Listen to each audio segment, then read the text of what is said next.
Good morning, everyone. On behalf of the Millennium Medical Complex, we wish to welcome you. But the chair who will do the official welcome. Uh, Last night it rained a lot, so the building has officially been baptized, and now it can be commissioned. Uh, Honorable Minister Moses Janatis, Minister of Health, Wellness, Elderly Affairs, Ms. Jenny Daniel, Permanent Secretary in the Ministry of Health, Wellness, and Elderly Affairs, Dr. Sharon Belmar George, Chief Medical Officer, Ms. Joanna M. Reynolds Asserton, Chairperson of the Board of Directors of the Millennium Heights Medical Complex, Dr. Dexter James, Chief Executive Officer of the Millennium Heights Medical Complex, other ministry and government officials, the management of the Millennium Heights Medical Complex, specially invited guests, friends, well-wishers, media, and our online audience.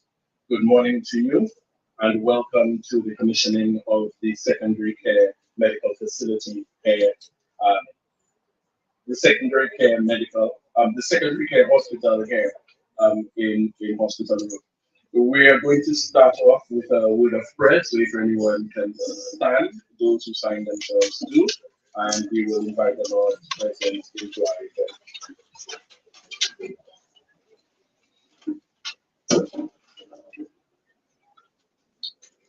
Heavenly Father, we invite you this morning to grace this commissioning with your presence. We thank you that everyone was able to get here safe and on their way. We ask you to be with them. Father, put your blessings over this ceremony as well as the new life of this facility that has now or is now going to be commissioned as the secondary care hospital. We thank you for your blessings, and we do this through the office of your Son, Jesus Christ.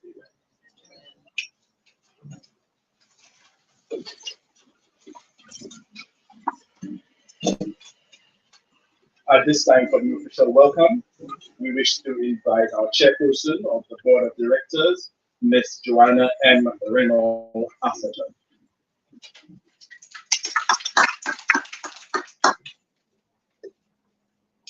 Good morning, ladies and gentlemen. We seem to get together so often these days, the faces are very familiar. I almost want to just say, welcome, family. It's a pleasure to welcome you to this official commissioning of the 12-bed ward of the new secondary care facility. It's not the commission of the entire facility today. We are truly appreciative of your efforts for gracing us with your presence here today. This is another milestone and cause for celebration for the Board of Directors, for the Ministry of Health, Wellness, and Elderly Affairs, and the Government of St. Lucia. I reference another milestone because just 4 days ago, several of us here met to celebrate the commissioning of the oxygen generating plant, which is now in full operation at the Owen King European Hospital. Please note that in the coming months, there will be more events for celebration as we roll out other initiatives, both big and small, to the benefit of our nation's health sector. I know, for example, that I'll see you again very soon for the commissioning of the laundry facility at MHMC. Very often, we take these types of celebrations for granted, giving little thought to the players who work directly and indirectly behind the scenes to ensure that these milestones become a reality. So in that regard, I would like to recognize our extended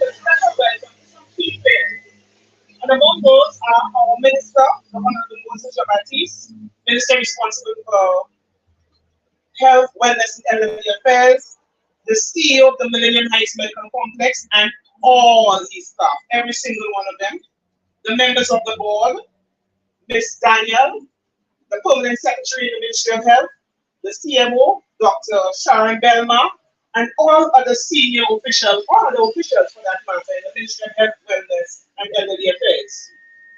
As you will see from the program, there are several other speakers who will come to provide the background and the details of our journey, of our success story. So I will leave that part of the narrative to them. Once again, I extend a warm welcome to each and every one of you, and I thank you for coming to celebrate this milestone with us.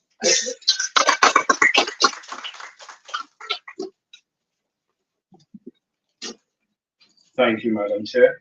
We now invite the Permanent Secretary in the Ministry of Health, Ms. Jenny Daniel, to address.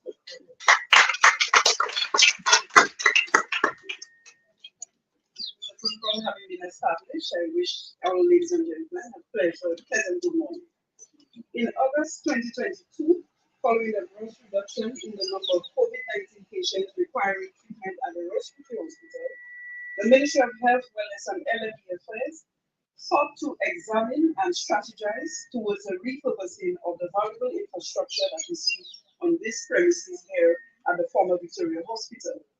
In consideration of this, the Cabinet of Ministers directed the repurposing of the former Victoria Hospital into the Cashie's Multipurpose Healthcare Facility.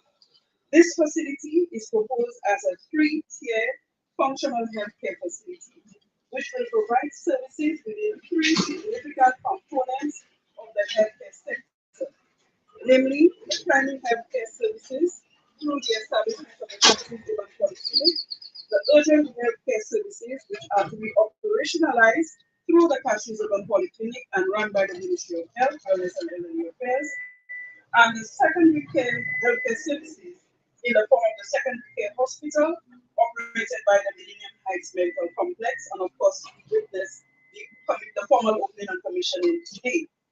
Given the growth and expansion of the urban population within Cashie's and the overall northern districts of the island, we have seen a significant increase in the overall demand for health services within our facilities in the north.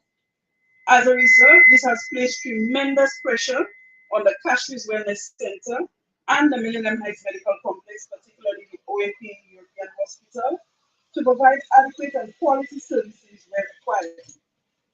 In particular, the closure of the Cashie's Wellness Center at 4:30 p.m., coupled with the limited capacity for diagnostic services, such as those offered through laboratory and radiology units, has created a situation where the emergency room of the OKU is often oversubscribed, leading to lengthy wait times for services and a reduced capacity for the delivery of quality healthcare services.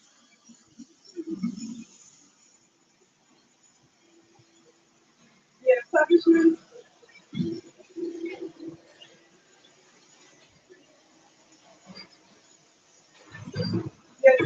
of the Cashie's Multipurpose Healthcare Facility is expected to alleviate some of the issues impacting healthcare by one, developing an effective urgent care component within the Cashie's Urban Polyclinic, which will operate with extended hours, and this will hopefully absorb the numbers of urgent but non-emergency patients who would normally have visited the emergency room at the OKU.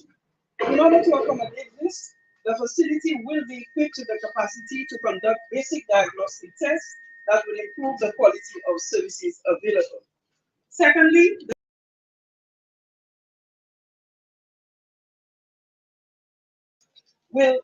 is expected to take place, of course, starting in January 2024, with the temporary accommodation of these services within the former emergency section of Victoria Hospital, and then later within the Francis Dorsal building, again at Victoria Hospital.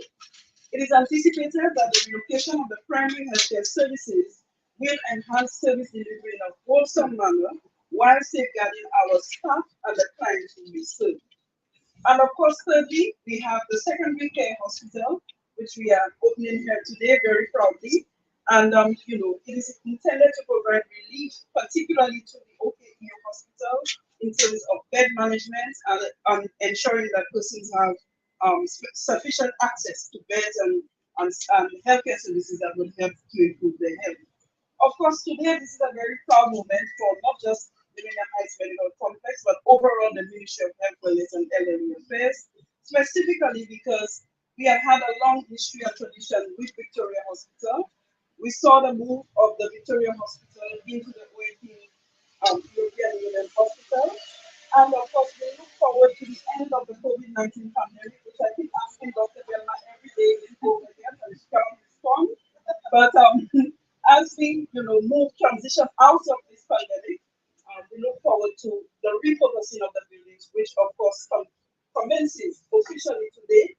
But those of us who have been part of the planning process at the Ministry of Health and the Millennium Heights Medical Complex know that this has been something which is almost about 1 year in making, with various consultations, site visits, technical officers, Dr. James and his team, Dr. Belma and the public health team at the Ministry of Health, the Deputy Permanent Secretary, and everybody else chipping in to provide the necessary support to take us to this point where we are today.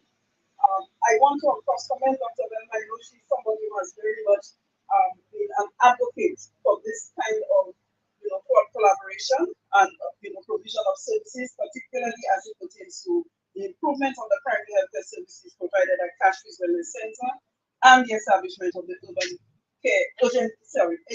care facility. I know that Dr. James, Dr. Charles will feel a measure of relief as we gradually develop our section of this facility, and to ensure that there is a less of oppression, overwhelming feeling faced by the staff at the OAP European Hospital. So today I commend the team, I commend everyone. It's a proud moment for us all. I thank everyone for their input. We will commit towards communicating these new developments to the public to ensure that the services are used and accessed in an appropriate manner, and to ensure that they provide the relief and the healthcare services that are required so badly in the north of the island and of course nationally. So I thank you today for having us here, and we hope that everything works out well, and thank you for coming.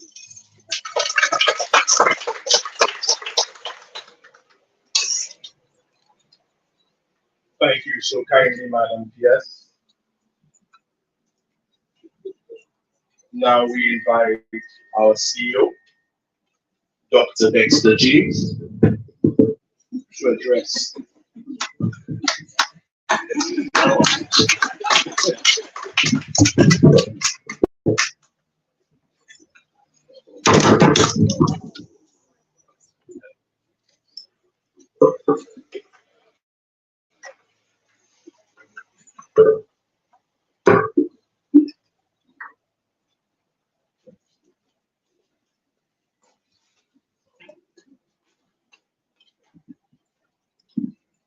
Thank you, Dave. Pleasant good morning to all.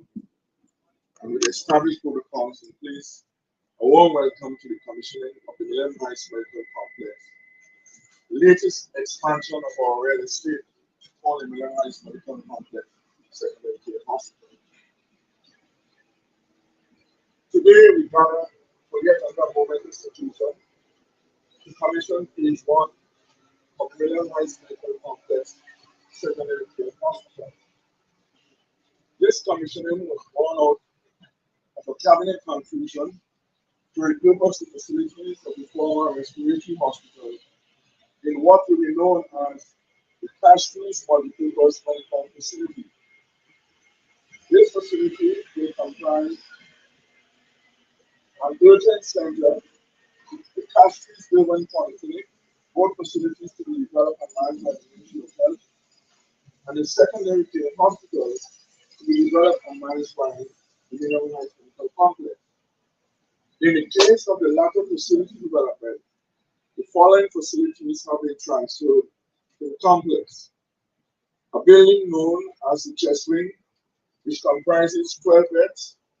This building will continue to be used for managing the unlikely presentation of infectious cases for patients with communicable diseases.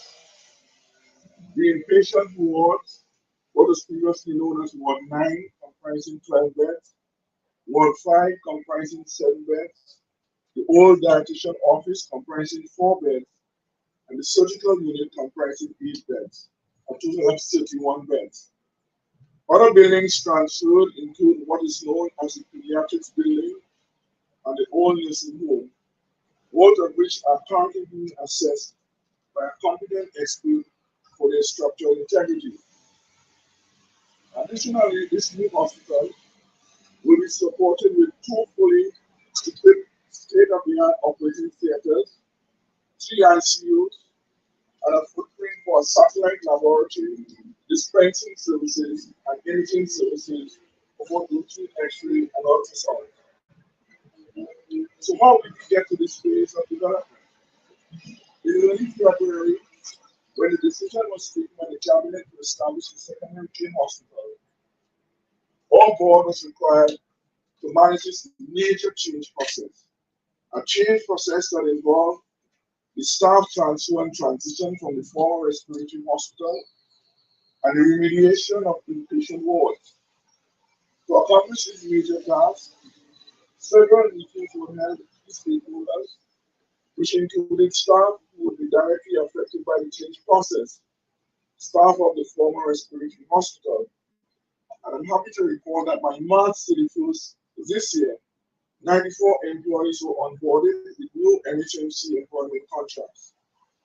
This was a seamless transition that involved an aggressive recruitment process, several meetings with staff and their respective training.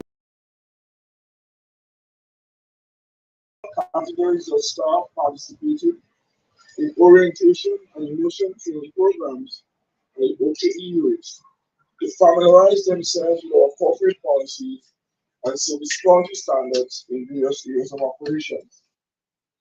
We have since installed an on-site management team, which comprises an officer in charge, Mr. Jonathan Emmanuel, who is here with us today, and he is supported by senior nurses and managers and supervisors in various areas of support services, namely security services, food services operations, housekeeping, and patient transportation services.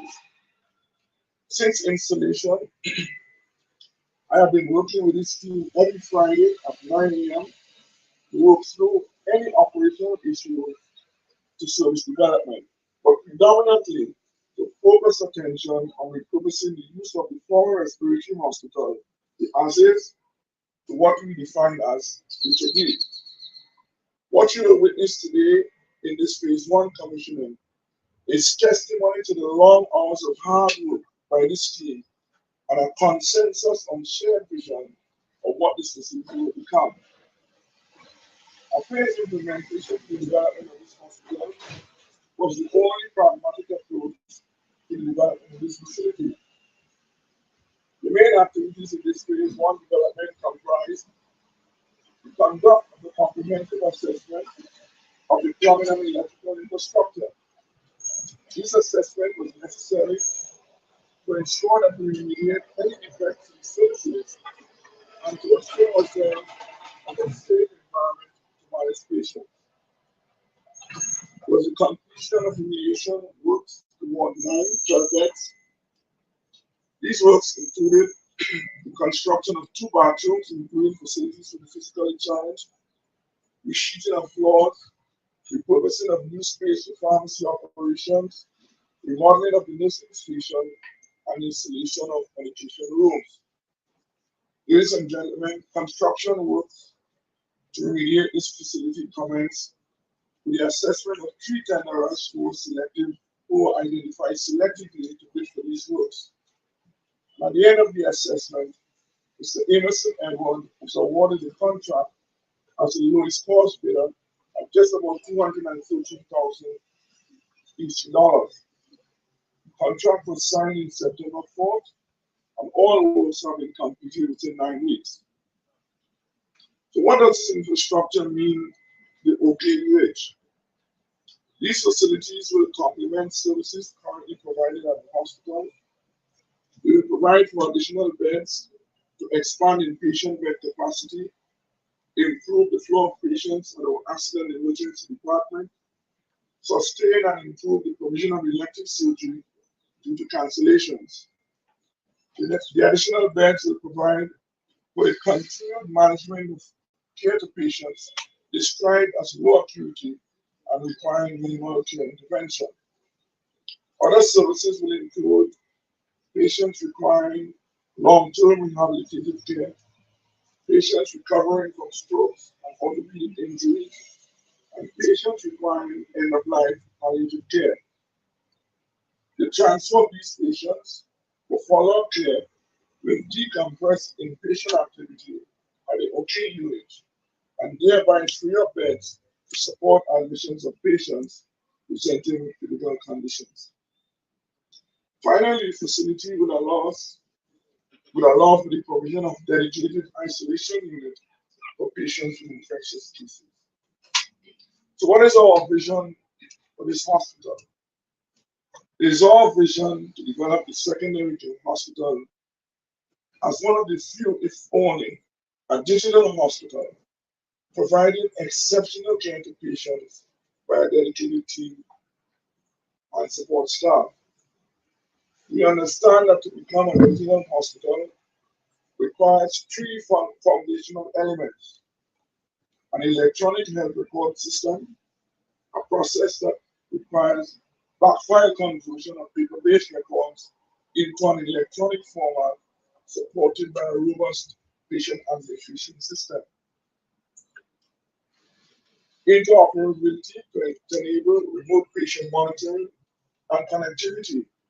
So we intend to explore and exploit the benefits that information communications technology can provide for us through telemedicine services, teleradiology, e-prescribing, and of course the whole question of telelaboratory. That once laboratory investigations are completed and validated, the results are available electronically. And analytic capabilities to generate patient and population health insights. In other words, we want to use data for planning and decision making and for making the best use of our resources. These three elements working together can help integrate ambulatory and inpatient care by digitally connecting clinicians across all care sites. Permit me at this stage to clarify this notion of a secondary care hospital. As you know, health systems are developed with three levels of care. The first level of care, being primary health care. The second level being secondary health care. And the third and more advanced level of care is the tertiary care. The notion of a secondary health care hospital does not mean a lower standard of quality of care, nor does it mean second-class care, nor does it mean care for poor people. It's simply care provided for different category of patients with different medical conditions in a different setting. So what will our phase 2 works look like towards bringing this facility to completion? In phase 2 of this project development, the full version of the hospital will become more complete and apparent. Works will include complete remediation of the remaining 19 inpatient beds. These will be self-contained rooms with significant upgrades to bathrooms and furnishings, air conditioning, hot and cold water systems, and a patient install feature, to name a few. Private rooms will be available for patients requiring privacy. We'll upgrade and modernize our kitchen operations. We'll undertake minor infrastructure works to intensive care units. We'll modernize our 2 operating theaters with laminar flow and state-of-the-art medical equipment, including a CR. These theaters will be developed for use by surgeons in the private sector who would like to access a moderately priced safe and affordable theater to operate on the patients. These arrangements will be accommodated under admitting privileges currently under review by our board. We anticipate that by April 1st next year, these theaters will be fully commissioned. We intend to establish a virtual ICU to be supported by the intensive care, intensivist, and OK unit. We see this as a very important feature in allowing us to provide critical care remotely. And the scope of getting right, and that is will include St. Joe's as part of that utilization. So that patients who present to St. Joe's Hospital can be monitored remotely at OK units and directions given respective care. This all must enable our system to maximize the limited resources we have and optimize patient care. Finally, and most importantly, the provision of additional nursing resources to support the full demand of the hospital is a must.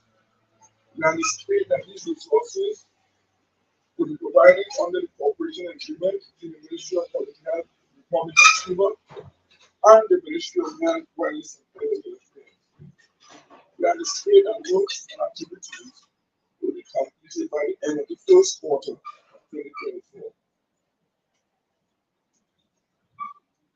I pause at this stage to recognize a few persons and institutions who have been instrumental in bringing us to this milestone. Firstly, my local management team for working with me in creating a vision for the development of this facility. I single out Mr. Jonathan Millennium, who's our officer in charge, Mr. Cheryl Edwards, who's here with us today. Could you stand so people see who you are? Don't be shy.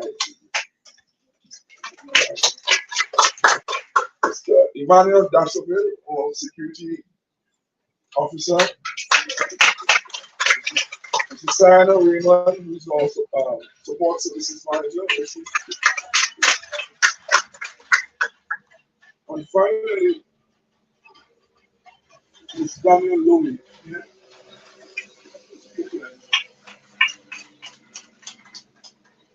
They all know whatever this facility becomes will be of their own effort and resolve.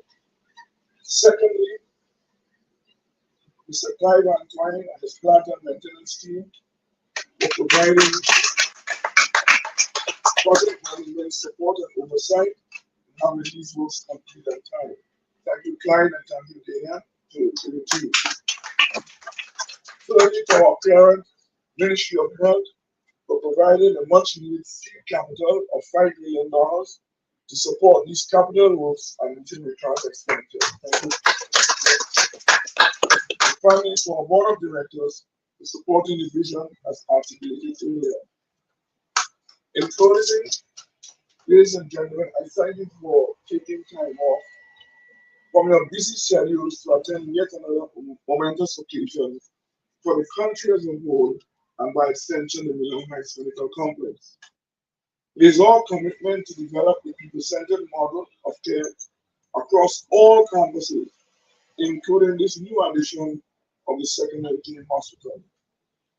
The patient experience will and must be second to none. We commit that in the face of unprecedented challenges, that this secondary care hospital will be developed as a model of what a small hospital can be. For those of us who are researchers, we often make the point, smallness allows for completeness. Smallness allows for completeness. One that is complete in all aspects of service delivery expected for such a hospital. One that is efficient with use of ICT as an enabler. One that is focused on the people-centered care. And one that is the best place to live and the best place to live. I thank you all for attending this momentous occasion and giving me a good morning. Thank you.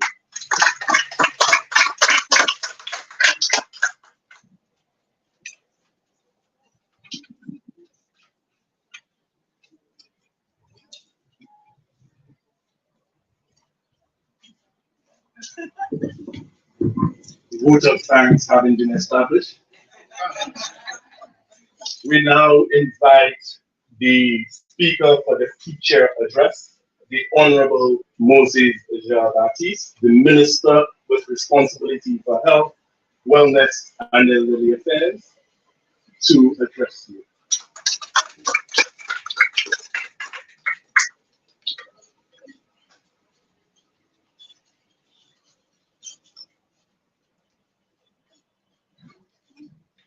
Good morning, everybody. In a very special way, I wish to thank the Holy Spirit for bringing us here safely. But I want to once again apologize to you for being here a little late due to some issues in the south. When I drove on the highway and I looked out the window, I saw everyone sitting there. I said to myself, yes, it looks like healthcare is in good hands. You're on time, you're serious, and you're ready. I wish to recognize the Permanent Secretary, Ms. Jenny Daniel. I also wish to recognize the Deputy Permanent Secretary, Mrs. Inglis, and the rest of the staff of the Ministry of Health, Wellness, and Elderly Affairs. I wish to recognize the chair of the Millennium Medical Complex Board, Ms. Joanna Atherton Reynolds, the Chief Executive Officer, Dr. Dexter James, and the rest of the board, also the rest of the administrative staff, and also the medical staff. I wish to recognize the invited guests, doctors, nurses, other staff members of the Millennium Medical Complex, and also what used to be Victoria Hospital, and then the Respiratory Hospital.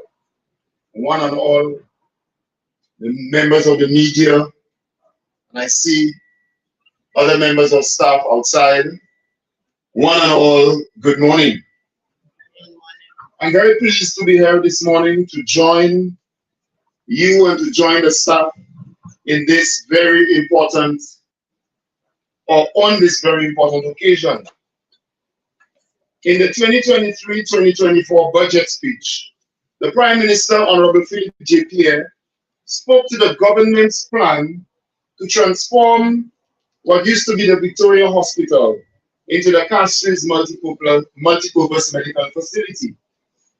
Dr. James and the Permanent Secretary spoke at length about the government's plans for this facility.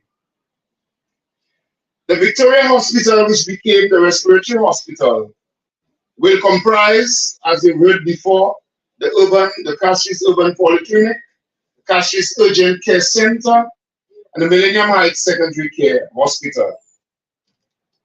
All of this, all of the developments there point to our roadmap to achieve universal health coverage for St. Lucians.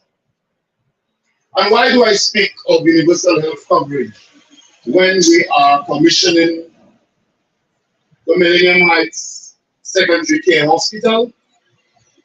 Why do I speak to universal health coverage?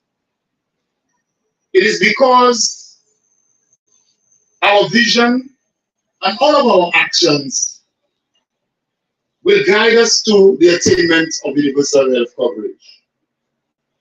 And every time I speak as Minister for Health, Wellness, and Elderly Affairs, I try my very best to simplify what the government wants to achieve.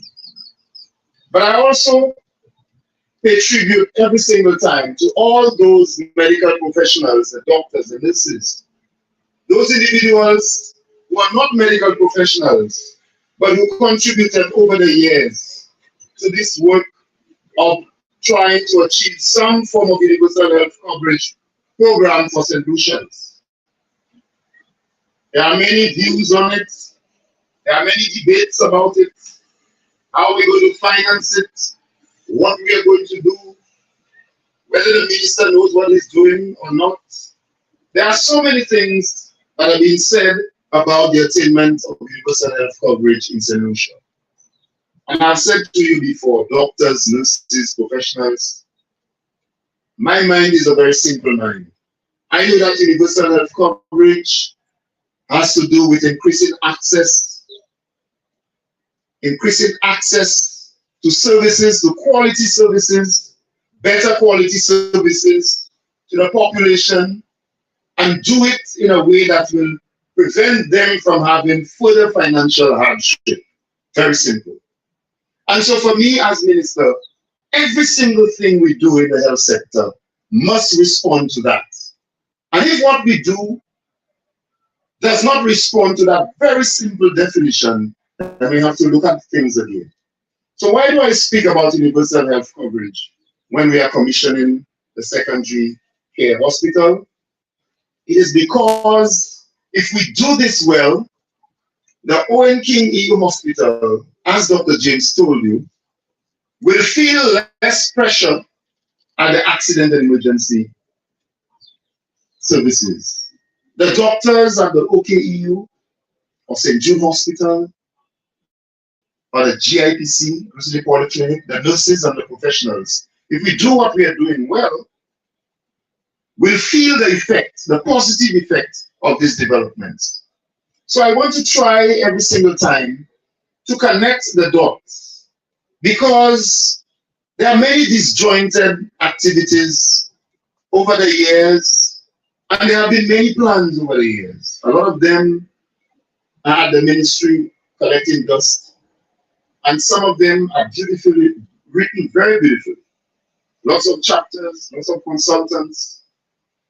But what we do not have enough, I believe, is action. And for me, this today speaks to a positive forward movement for the Millennium Heights Medical Complex. And I want you to give everyone involved a round of applause.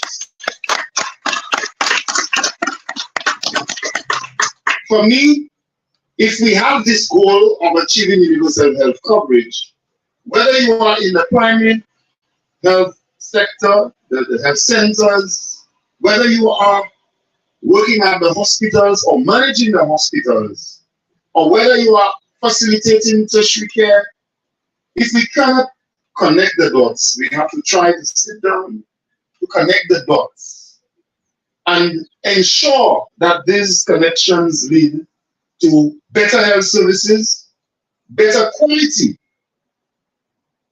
and reduce financial hardship on our people or those accessing the healthcare. We can continue to debate about how it's done, but if we debate for decades and decades and decades and we do nothing, then debating is just an academic exercise. I love academia, but I also love action, and this is an example of action. I want, therefore, to take this opportunity to thank Prime Minister Philip J. and the whole cabinet for their support. For it is in cabinet that we debate those issues and decide whether the Minister for Finance will fund these initiatives. And I want to thank them. I want to thank the Prime Minister and the cabinet, especially the Prime Minister, for envisioning the 2.5% health and security levy. Again, a lot of debate, and that's good.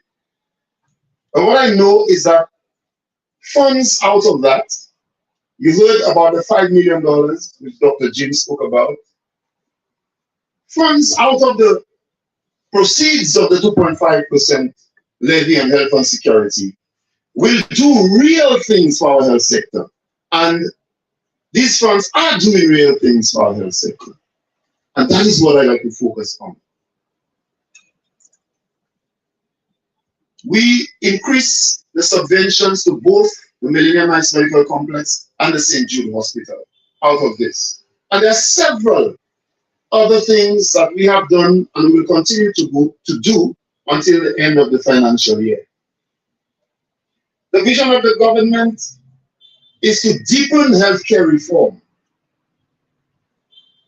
Deepen healthcare reform. There has been we have had a number of actions over the years all of which aim to increase healthcare reform and to work on healthcare reform. We believe our mandate forces us to deepen healthcare reform, and we're going to continue to take steps to do this.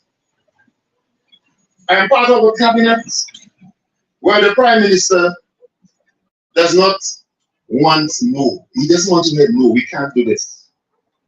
And my own life has taught me that you do what you can with what you have now. You can dream things for the future. You can dream of so many things. But whatever you have now, do what you have with do what you can with what you have now. And therefore, every step of the way, I say to the ministry and the doctors and the nurses and so on, yes, we have problems in the healthcare sector in St. Lucia, but we also have so many successes.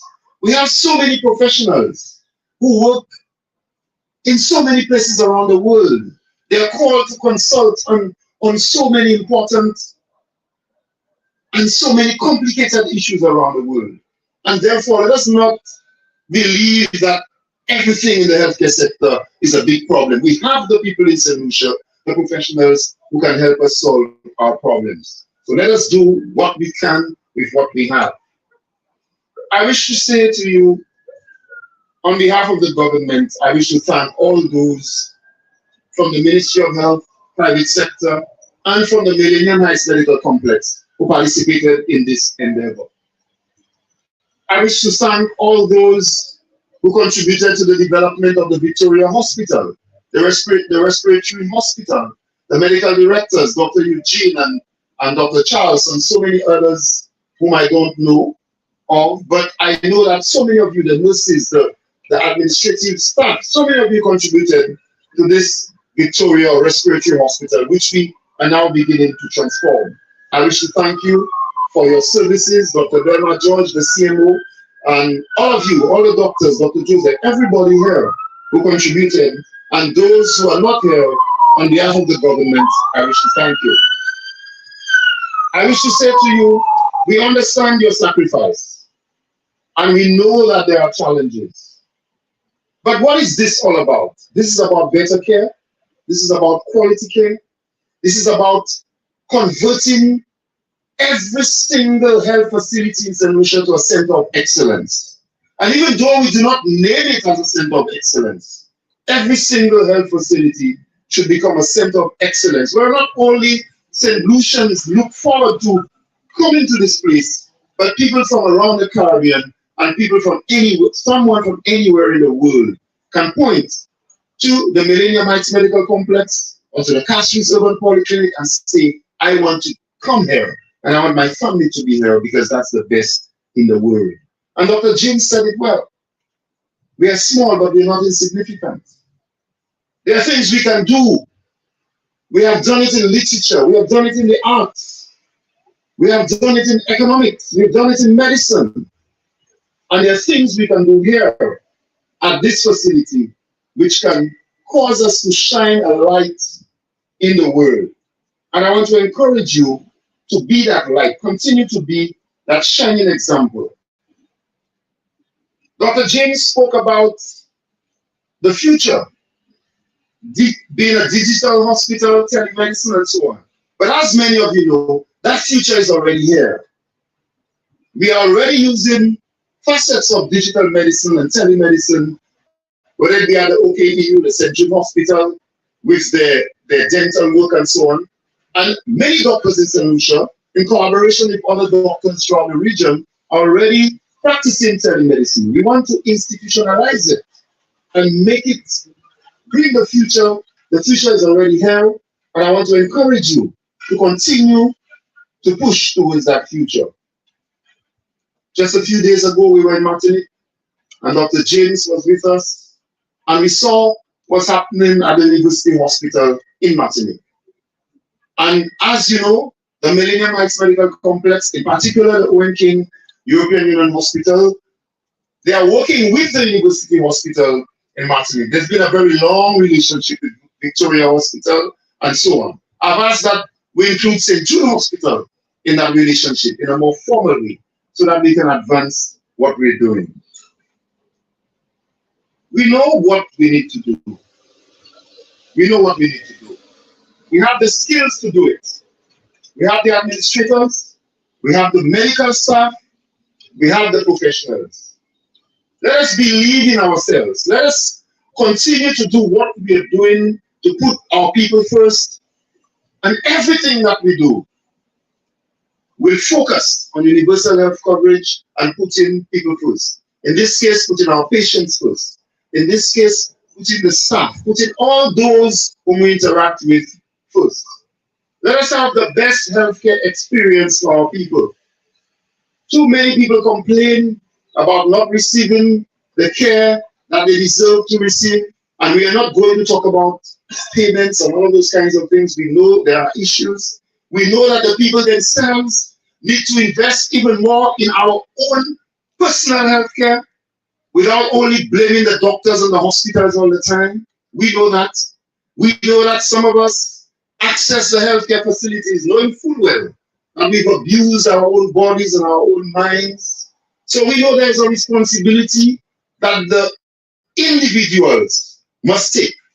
But when we interface with the healthcare facilities, those of us within the healthcare sector, let us do the best that we can within our experience, knowledge, and resources to give our people the best healthcare service that we can give. The whole issue of responsibility and accountability, very, very important. Ethics, and all those things you know about. Let us use them to do the best that we can. As I end, what can I say to you? I'm a politician, and the Prime Minister says all the time, we have a shelf life. My shelf life is already half time, 2.5 years. Gone. And so I don't claim to fight for any prize in politics. All I want to know is that we took something, a project, the ministry, the health services, from where we found it, and we improve it by leaps and bounds. That's what I care about. That we ensure that our staff gets further training, better opportunities, that we do what we have to do to keep our wonderful nurses who are going out to greener pastures, and the doctors, and we try to create, even though the pasture is not as large as it is over there, we try to create some small lawns for them that are greener than over there in some ways so that we keep them. That we try our best to put our patients first, and that things are better than they were before, and that we can measure them. So many times people tell me, Minister, you know we're doing that better than it was before. And so I say, really? Give me the performance indicators. Give me the figures. Tell me how many ambulances we had in 2021 and how many we have now. Tell me how many more nurses. Tell me, how did you change the processes at the health centers? Are the patients seeing the doctor in a better environment? Is the office better? Did we give the doctors a better chair, or the nurses? Those chairs that have been torn for years, or the doors that are not locking. Very simple things. Are we making people feel better about themselves? Do we have a better work environment? Are we employing welfare officers to speak to the patients when they come to accidents and emergency? And they can't see the doctor, and everybody vexed because they can't understand why they can't see the doctor. But there are good reasons. But is there someone talking to them and just saying, man, just hold on a little while. I know you have this issue, but we will try our best. And can we measure them? I see the OKU with the surveys. And how do we measure those things? And so that when I speak in Parliament, I don't want to feel like a talk show. I don't want when I speak for the doctors to say, what are minister talking about? You don't know what you're talking about. Or the nurses say, but what's that minister talking about? I want to have documented evidence. And here we have documented evidence. In August of 2022, general discussion started. By budget of 2023, funds allocated. In December of 2023, we are commissioning. That is excellence. Give yourselves another round of applause. We spoke about the oxygen plant for years. 2016, 2015, oxygen plant. We spoke about it, and there are definite steps. There were definite steps. We have commissioned it. The laundry, and then I said also, this and that, and soaps, and this, and endless reports, and some sort. I believe in reports, you know. But trust me, the PS can tell you, and the CMO and those who work with me. I believe in reports. Give me speeches. I listen to them, but then I ask, where is the plan for action? When are we doing this? When are we doing that? If we have the money, how come we're not doing it yet? And I want to thank them and Dr. James and the rest of you for helping to push these things forward.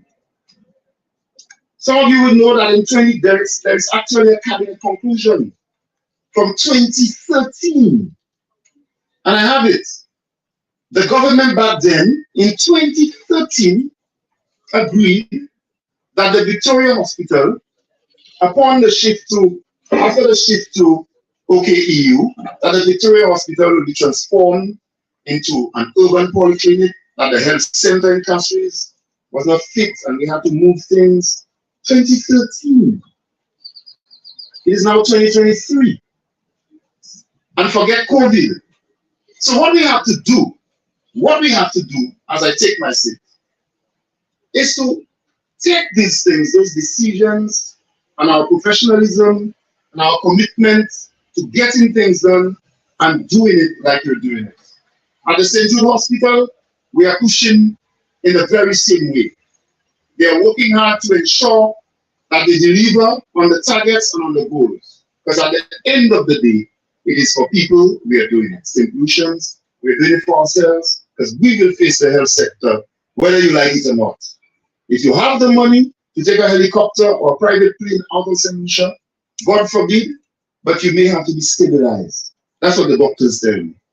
You may have to be stabilized even before you can take your private plane and go to Miami or wherever you think you can go.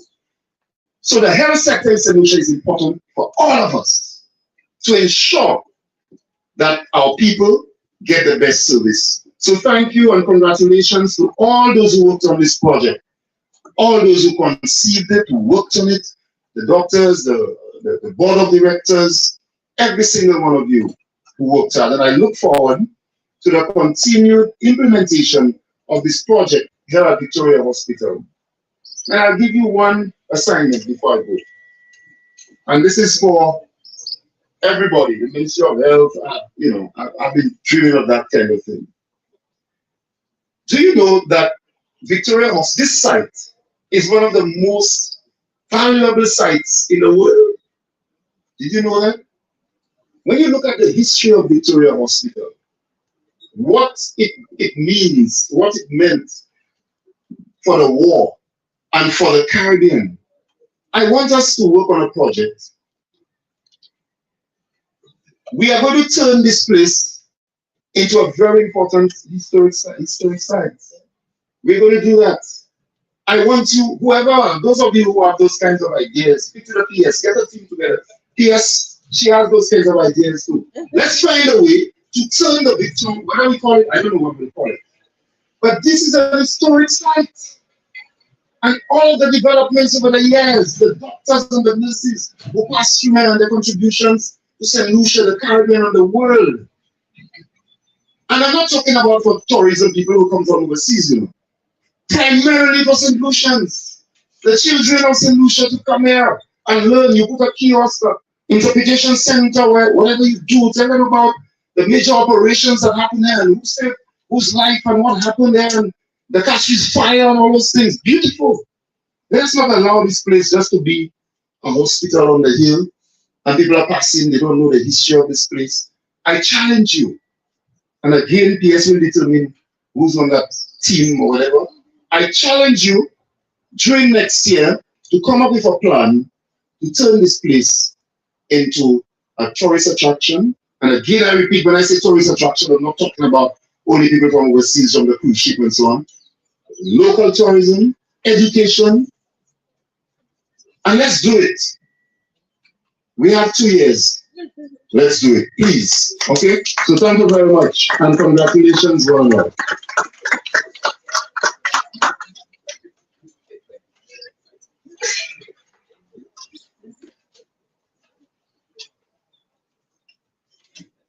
Honorable Minister, you said the future is here. Well, it is. Welcome to the secondary care hospital and one of the most advanced technological sites that you will see and continue to see. So we're starting to make history as every patient will have this tablet where they can order meals, learn about the hospital, and get information, news, health pieces, all from the power of their hands, and connect with our medical team.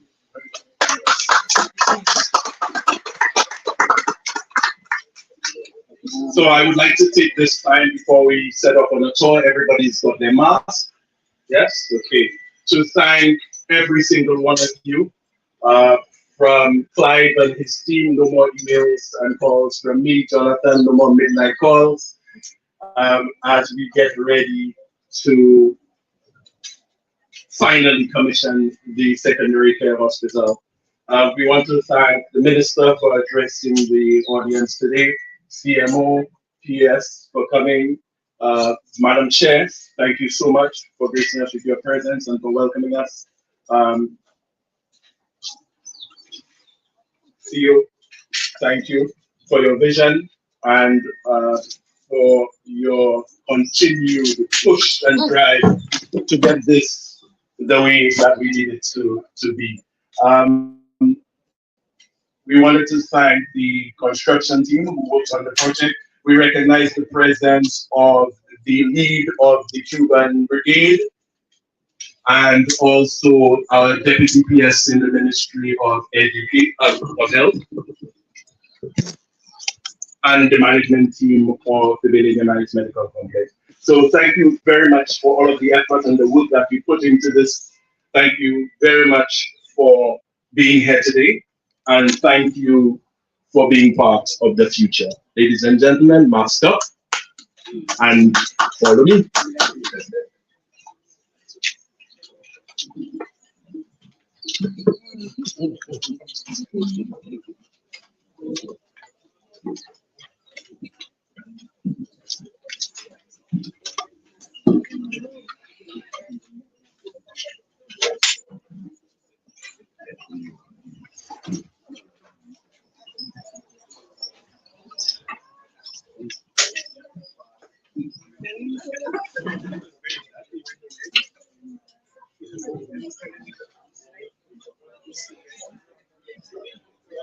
Hello.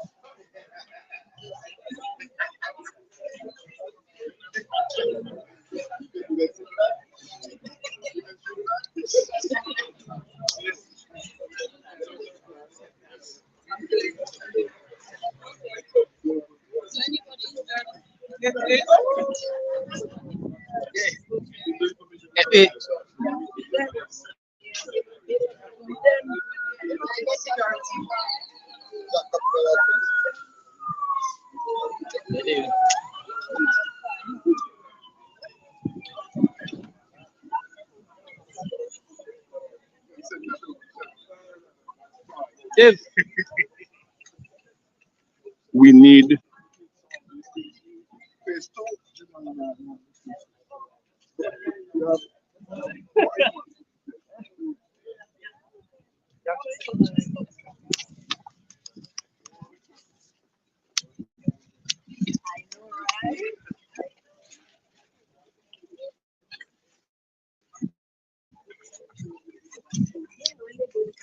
I need a scissors, please.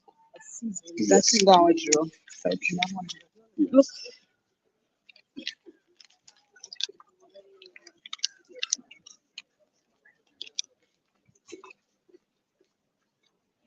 Yeah. Where you?